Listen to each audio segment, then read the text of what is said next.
Assalamualaikum warahmatullahi wabarakatuh. Alhamdulillah nahmaduhu wa nasta'inuhu wa nastaghfiruhu wa na'udzu billahi min syururi anfusina wa yahdihillahu fala mudhillalah wa man yudlil fala hadiyalah. Para pendengar yang berbahagia,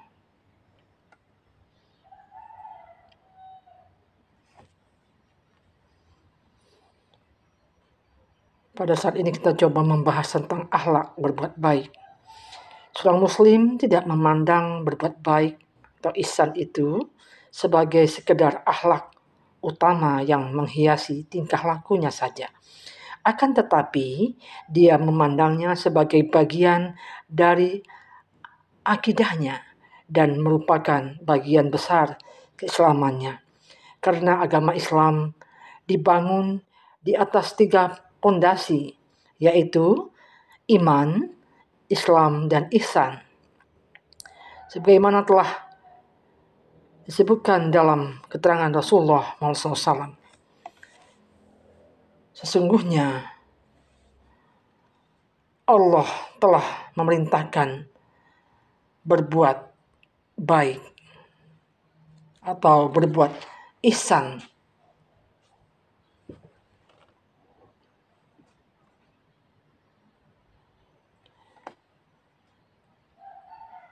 Allah Subhanahu wa Ta'ala berfirman dalam surah Al-Baqarah ayat 195, dan berbuat baiklah kamu, karena sesungguhnya Allah menyukai orang-orang yang berbuat baik. Wa ahsinu innallaha yuhibbul muhsinin. Kemudian Allah berfirman dalam surah An-Nahl ayat 90, innallaha ya'muru bil adli wal ihsan.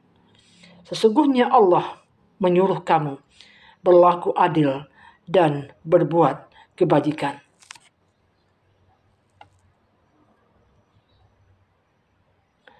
Dalam surah Al-Baqarah Allah berfirman, wa qulu lin-nasi husna, dan ucapkanlah kata-kata yang baik kepada manusia. Kemudian surat An-Nisa ayat 36 Allah berfirman, dan berbuat baiklah kepada kedua orang tuamu, karib kerabatmu, anak-anak yatim, orang-orang miskin, tetangga yang dekat dan tetangga yang jauh, teman sejawat, ibnu sabil, dan hamba sahaya.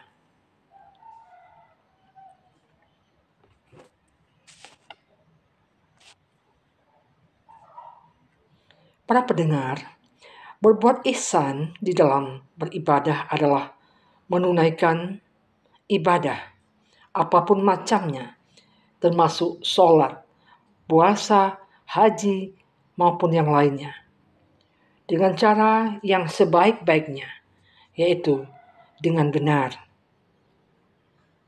menyempurnakan syarat-syaratnya, rukun-rukun, memenuhi sunnah dan adab-adabnya. Seorang hamba Allah tidak akan mampu menyempurnakan yang demikian itu, kecuali jika pada saat menunaikan ibadahnya, ia benar-benar merasa berada dalam pengawasan Allah. Sehingga seakan-akan dia menyaksikan dan melihat Allah. Oleh karena itu, apapun perbuatan baiknya selalu terjaga, karena dia merasa Allah selalu mengawasi dan menatapnya.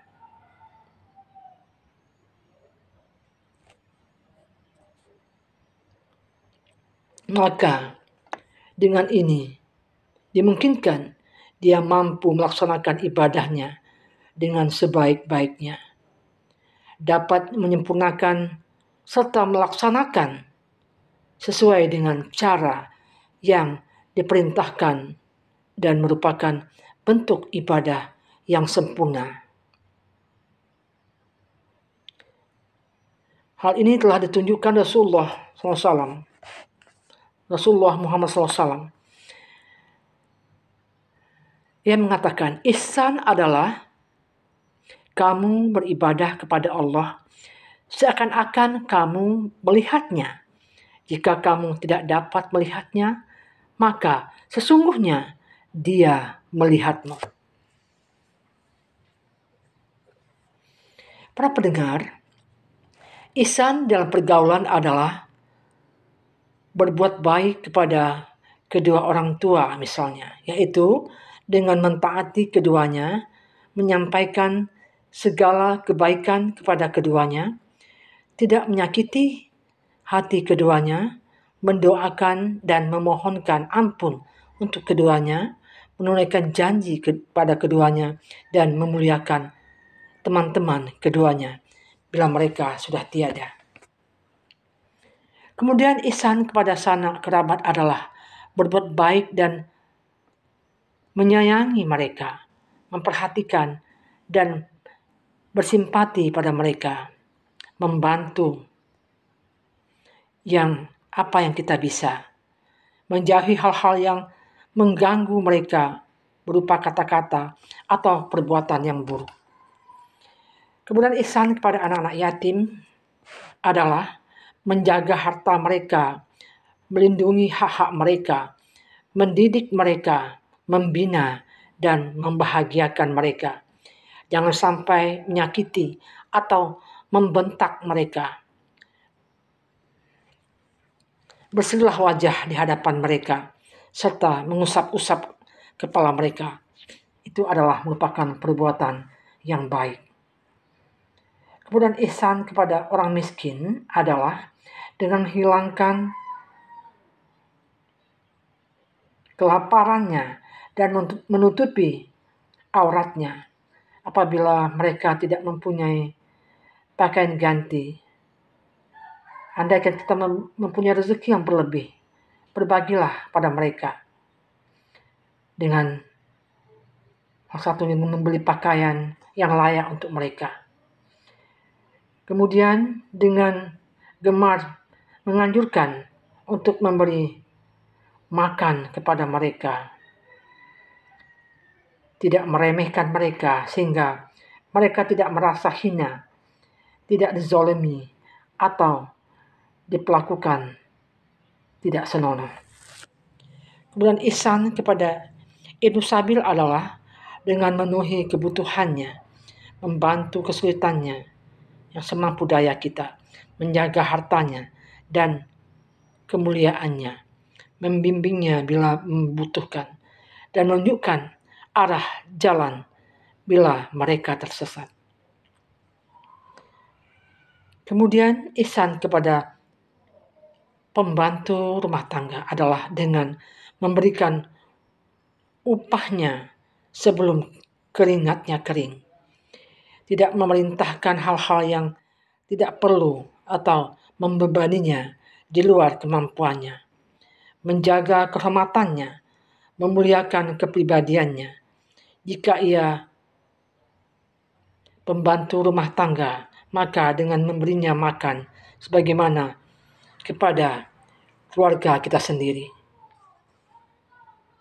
Memberinya pakaian seperti yang dipakai.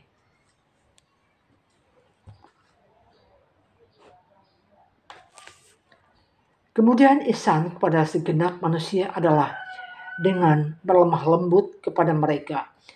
Di dalam bertutur kata, saling bekerja sama, dan saling nasihati dengan baik. Setelah mengajak mereka kepada kebaikan dan melarang kepada kemungkaran. Jika bisa, bimbing mereka yang tersesat dan mengajari yang belum pandai. Berlaku adil terhadap mereka, mengakui hak-hak mereka dan menahan jangan sampai menyakiti mereka. Juga tidak melakukan tindakan yang membahayakan mereka atau perbuatan-perbuatan yang menyakiti hati mereka. Kemudian ihsan kepada hewan adalah mencukupi makanannya jika mereka lapar, mengobatinya jika sakit, tidak membebaninya dengan beban yang tidak mampu dibawanya, memperlakukannya dengan lembut jika mempekerjakannya, dan mengistirahatkannya jika kelelahan. Kemudian ihsan dalam hal kegiatan usaha adalah dengan bekerja sebaik-baiknya, berkarya dengan sempurna, menjauhkan seluruh amal perbuatan dari penipuan sebagai pengalaman.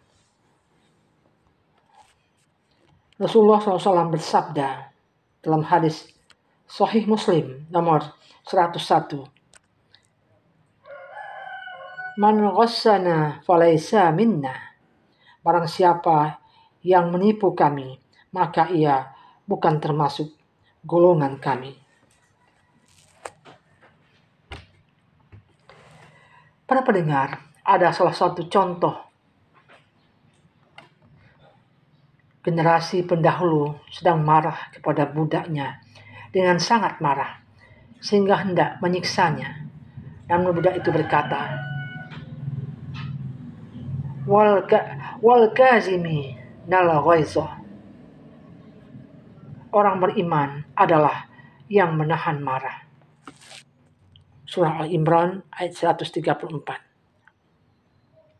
Orang itu menjawab, saya menahan marahku. Budak itu berkata lagi,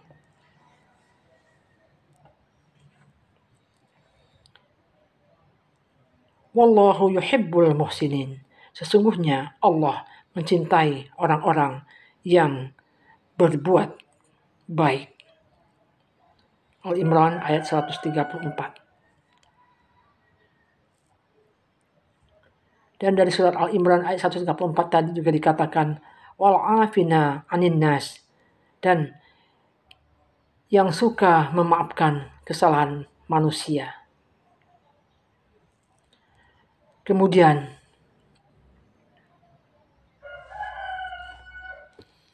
orang itu pun menjawab, pergilah hai budakku, sekarang kamu merdeka, karena saya mengharap bertemu dengan Allah.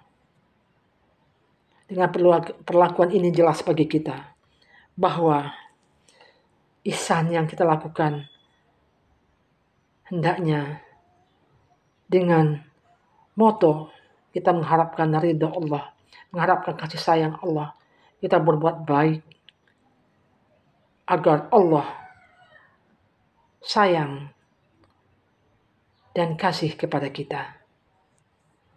Karena Allah mempunyai sifat pengasih dan penyayang. Wajarlah kita sebagai hambanya mengikuti sifat-sifat Allah walaupun tidak sepenuhnya.